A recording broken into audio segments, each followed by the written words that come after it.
Hola, soy Raquel y el día de hoy tengo un episodio más de Animales Fantásticos y dónde leerlos. Es la serie en la que les platico de diferentes animales mitológicos o fantásticos y lo vinculo con diferentes mitologías del mundo y también con la literatura. El día de hoy vamos a hablar del Minotauro. Seguramente todos ubican a este ser cuyas características físicas básicamente es el cuerpo de un hombre y la cabeza de un toro. La historia del Minotauro está en la mitología griega. Cuentan que su madre, Parsifae, quien era la esposa del rey Minos, el rey de Creta, se enamoró perdidamente de un toro. Este toro había sido enviado por Poseidón para que Minos lo sacrificara en su honor, pero como era sumamente hermoso, Minos no lo quiso sacrificar y de castigo Poseidón hizo que Parsifae se enamorara perdidamente de este toro. Entonces Parsifae le pide ayuda a Dédalo, quien era un ingeniero muy importante y que, bueno, le sonará el nombre precisamente por lo que les voy a contar a continuación. Dédalo le ayuda creando un toro, una vaca de madera en el que adentro se mete Parsifae y de esa manera puede copular con el toro. Y es de este encuentro de donde nace el Minotauro, cuyo nombre era Asperión. Asperión además era el nombre del padre adoptivo de Minos, y es que resulta que el hecho de que las madres se enamoren de los toros no viene únicamente de Parsifae, sino que también la madre de Minos copuló con un toro. Este toro era Zeus, convertido en toro, y se secuestró a Europa, y de ese encuentro pues nació Minos, que era el rey de Creta, y sus otros dos hermanos. Entonces, de alguna manera la historia se repite, y entonces nace Asterión, el Minotauro, con estas características precisamente. La mitad, su cuerpo era de un humano, un hombre, me imagino que en ese momento de un niño, y una cabeza de toro.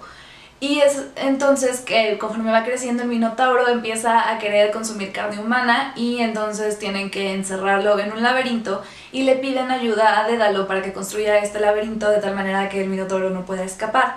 Después de ahí se desprende el mito de Dédalo e Ícaro, que seguramente también han escuchado hablar de este mito. Si no, y si quieren que en algún momento platique de él, pues pueden dejarlo en los comentarios. A mí me encanta hablar de mitología.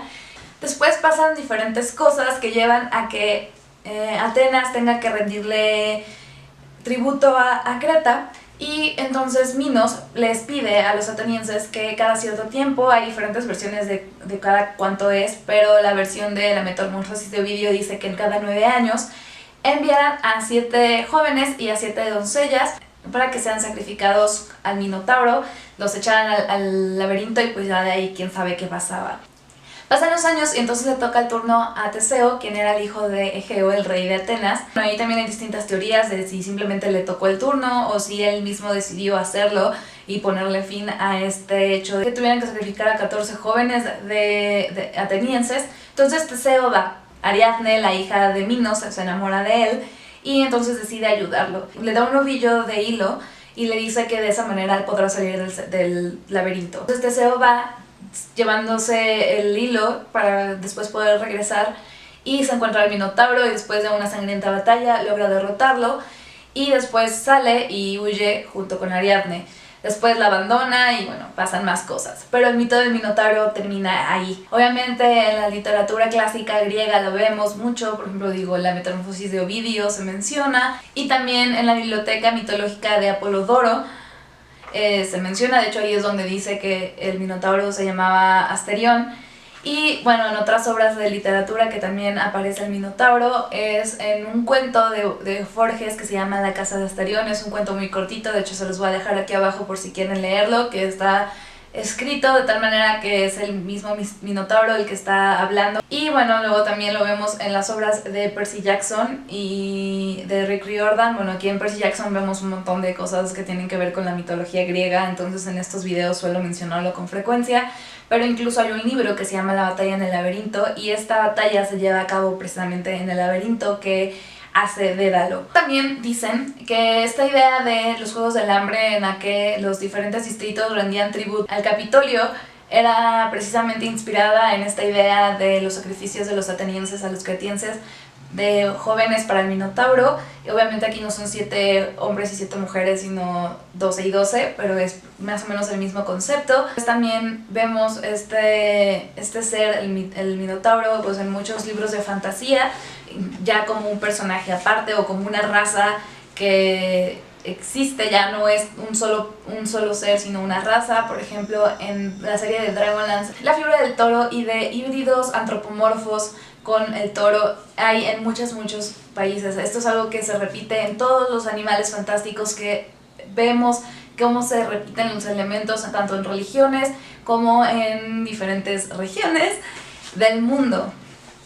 Apis era un dios egipcio que precisamente era representado con la figura de un toro, y ya ven que a los egipcios les gustaba mucho tener como esta mezcla de humanos con la cabeza de los animales a los que los representaban. Entonces vemos representaciones de Apis, precisamente de hombres con cabeza de toro. En el hinduismo también encontramos uno, sería el Asura Mahisashura. Bueno, los asuras eran como semidioses o dioses que peleaban contra los devis, que eran como la parte benigna.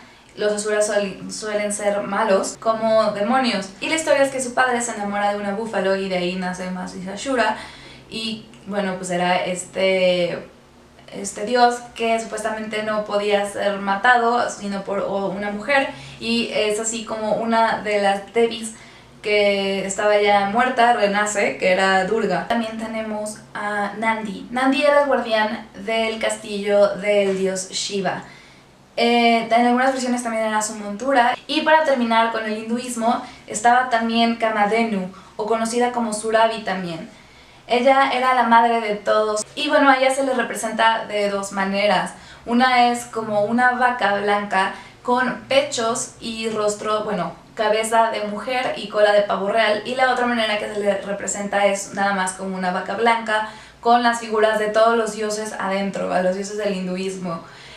Se supone, o al menos por lo que encontré, es la razón por la cual las vacas son respetadas y de alguna manera veneradas en la India. En la mitología persa y mesopotámica también hay muchísimas figuras similares al Minotauro, o bueno, con cabeza de toro o con particularidades de representación del toro, empezando por Moloch o Moloch. Moloch significa rey, entonces hay diferentes versiones de que quizás más bien fue un rey, no tanto una deidad, pero era un dios cananeo que se relacionaba con el sacrificio de los niños. En Mesopotamia encontramos a una deidad también que se llama Hadad, que era representado también como un toro, o al menos con un casco de toro. Este dios era equiparado con Zeus porque también era el dios de las tormentas y de la fertilidad.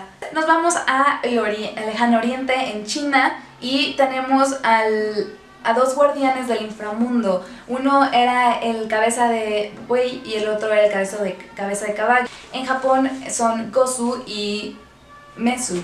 Gosu es la cabeza de caballo y Mesu es... no, Gosu es el cabeza de buey y Mesu es el cabeza de caballo. También en la historia del viaje al oeste, que es esta historia china, que es este clásico chino de las aventuras del monje Son Goku, también aparecen el cabeza de buey y el cabeza de caballo. Luego tenemos en Persia a los Lamassu, que son al revés. Aquí hemos estado hablando de hombres con cabeza de buey. Bueno, pues aquí es un toro con cabeza humana y alas. Los Lamassu son una especie también podrían relacionarse mucho con las esfinges. Entonces, más bien voy a hablar más de ellos cuando haga el video relacionado con las esfinges, pero también eran guardianes de las entradas de los palacios, sobre todo en Persia, y bueno, pues tienen esta característica de cuerpo de toro y cabeza humana. Y ya nada más para terminar con algo relacionado con la literatura, en el libro de Dioses Americanos, bueno, American Gods, de Neil Gaiman, hay un personaje completamente secundario que es un hombre con cabeza de búfalo blanco.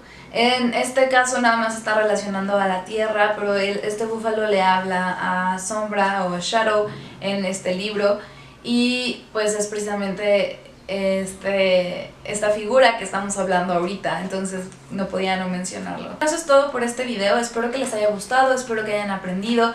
Si hay alguna cosa en la que quieren que ahonde más, pueden hacerlo, o si tienen algún animal en particular que quieren que platique en esta serie de videos, también déjenmelo en los comentarios. Yo los veré en el siguiente video, espero que estén muy bien, que tengan una muy linda semana en Mágicas Lecturas. Bye!